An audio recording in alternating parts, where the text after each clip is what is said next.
On behalf of the General Assembly, I have the honor to welcome to the United Nations His Excellency Jair Messias Bolsonaro, President of the Federative Republic of Brazil, and to invite him to address the Assembly.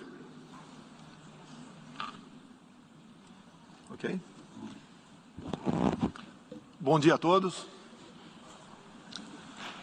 Senhor Presidente da Assembleia Geral, Abdullah Shahid, Senhor Secretário-Geral das Nações Unidas, Antônio Guterres, senhores chefes de Estado e de Governo e demais chefes de delegação, senhoras e senhores, é uma honra abrir novamente a Assembleia Geral das Nações Unidas.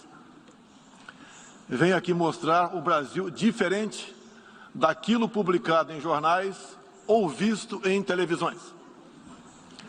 O Brasil mudou e muito depois que assumimos o governo em janeiro de 2019. Estamos há 2 anos e 8 meses sem qualquer caso concreto de corrupção. O Brasil tem um presidente que acredita em Deus, respeita a Constituição, valoriza a família e deve lealdade ao seu povo. Isso é muito. É uma sólida base se levarmos em conta que estávamos à beira do socialismo. Nossas estatais davam prejuízos de bilhões de dólares no passado. Hoje são lucrativas. Nosso Banco de Desenvolvimento era usado para financiar obras em países comunistas, sem garantias. Quem honrava esses compromissos era o próprio povo brasileiro. Tudo isso mudou. Apresento agora um novo Brasil, com sua credibilidade já recuperada diante do mundo.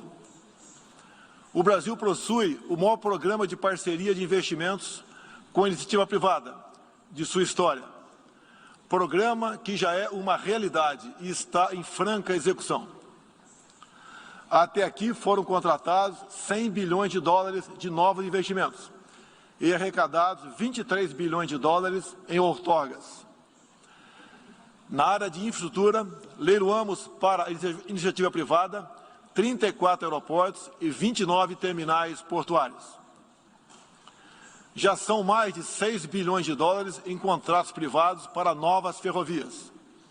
Introduzimos o sistema de autorizações ferroviárias, o que aproxima nosso modelo ao americano. Em poucos dias recebemos 14 requerimentos de autorizações para novas ferrovias, com quase 15 bilhões de dólares em investimentos privados. Em nosso governo, promovemos o ressurgimento do modal ferroviário. Como reflexo, menor consumo de combustíveis fósseis e redução do custo do Brasil, em especial no barateamento de produção de alimentos. Grande avanço vem acontecendo na área do saneamento básico. O maior leilão da história do setor foi realizado em abril, com concessão ao setor privado do serviço de distribuição de água e esgoto no estado do Rio de Janeiro. Temos tudo o que o investidor procura: um grande mercado consumidor, excelentes serviços, tradição de respeito a contratos e confiança no nosso governo. Também anuncio que nos próximos dias realizaremos o leilão para a implementação da tecnologia 5G no Brasil.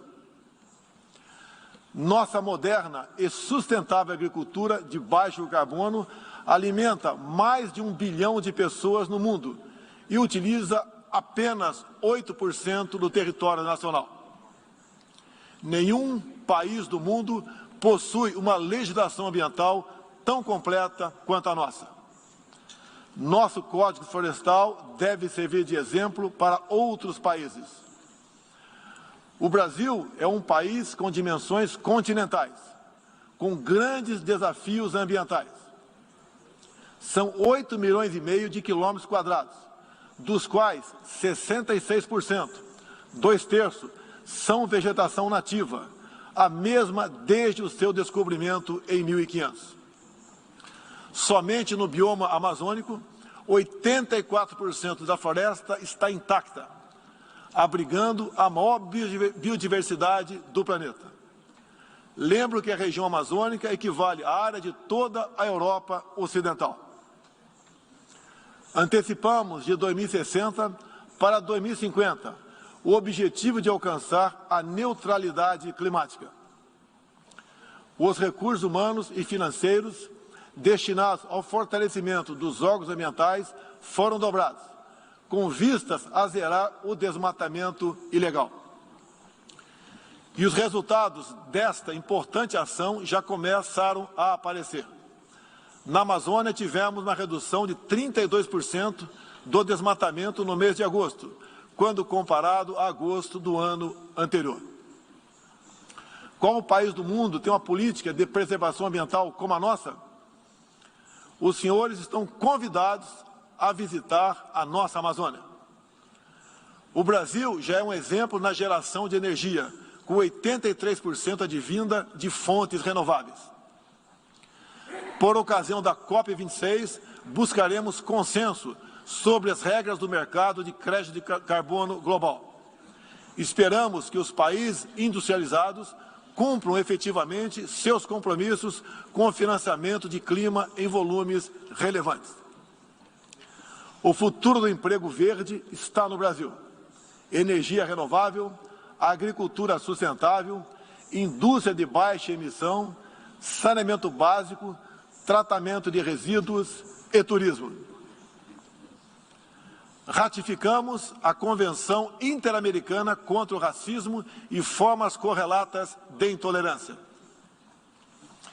Temos a família tradicional como fundamento da civilização. E a liberdade do ser humano só se completa com a liberdade de culto e de expressão. 14% do território nacional, ou seja, mais de 110 milhões de hectares, uma área equivalente à Alemanha e França juntas, é destinada às reservas indígenas. Nessas regiões, 600 mil indígenas vivem em liberdade e cada vez mais desejam utilizar suas terras para a agricultura e outras atividades. O Brasil sempre participou em missões de paz da ONU, de Suez até o Congo, passando pelo Haiti e Líbano. Nosso país sempre acolheu refugiados. Em nossa fronteira com a vizinha Venezuela, a operação acolhida do governo federal já recebeu 400 mil venezuelanos deslocados devido à crise político-econômica gerada pela ditadura bolivariana. O futuro do Afeganistão também nos causa profunda apreensão. Concederemos visto humanitário para cristãos, mulheres, crianças e juízes afegãos. Nesses 20 anos dos atentados contra os Estados Unidos da América, em 11 de setembro de 2001, reitero nosso repúdio ao terrorismo em todas as suas formas. Em 2022, voltaremos a ocupar uma cadeira no Conselho de Segurança da ONU. Agradeço aos 181 países, em um universo de 190, que confiaram no Brasil. Reflexo de uma política externa séria e responsável, promovida pelo nosso Ministério das Relações Exteriores. Apoiamos uma reforma do Conselho de Segurança da ONU, onde buscamos um assento permanente. A pandemia pegou a todos de surpresa em 2020. Lamentamos todas as mortes ocorridas no Brasil e no mundo. Sempre defendi combater o vírus e o desemprego, de forma simultânea e com a mesma responsabilidade. As medidas de isolamento e lockdown deixaram um legado de inflação, em especial nos gêneros alimentícios no mundo todo. No Brasil, para atender aqueles mais humildes, obrigados a ficar em casa por decisão de governadores e prefeitos e que perderam sua renda, concedemos um auxílio emergencial de $800 para 68 milhões de pessoas em 2020. Lembro que terminamos 2020, ano da pandemia, com mais empregos formais do que em dezembro de 2019, graças às ações do nosso governo com programas de manutenção de emprego e renda que nos custaram cerca de 40 bilhões de dólares. Somente nos primeiros 7 meses deste ano, criamos aproximadamente 1.800.000 novos empregos. Lembro ainda que o crescimento para 2021 está estimado em 5%. Até o momento, o governo federal distribuiu mais de 260 milhões de doses de vacinas e mais de 140 milhões de brasileiros já receberam, pelo menos, a primeira dose, o que representa quase 90% adulta. 80% da população indígena também já foi totalmente vacinada. Até novembro, todos que escolheram ser vacinados no Brasil serão atendidos. Apoiamos a vacinação. Contudo, o nosso governo tem se posicionado contrário ao passaporte sanitário ou a qualquer obrigação relacionada à vacina. Desde o início da pandemia, apoiamos a autonomia do médico na busca do tratamento precoce, seguindo recomendação do nosso Conselho Federal de Medicina. Eu mesmo fui um desses que fez tratamento inicial.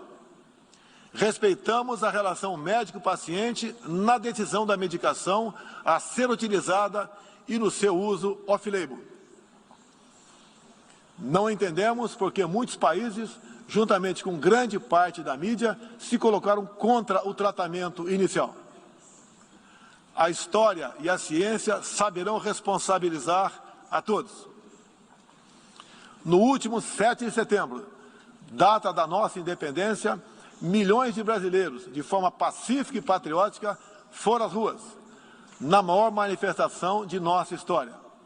Mostrar que não abre mão da democracia, das liberdades individuais e de apoio ao nosso governo. Como demonstrado, o Brasil vive novos tempos.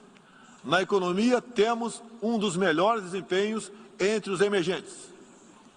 Meu governo recuperou a credibilidade externa e hoje se apresenta como um dos melhores destinos para investimentos. É aqui, nesta Assembleia Geral, que vislumbramos um mundo de mais liberdade, democracia, prosperidade e paz. Que Deus abençoe a todos.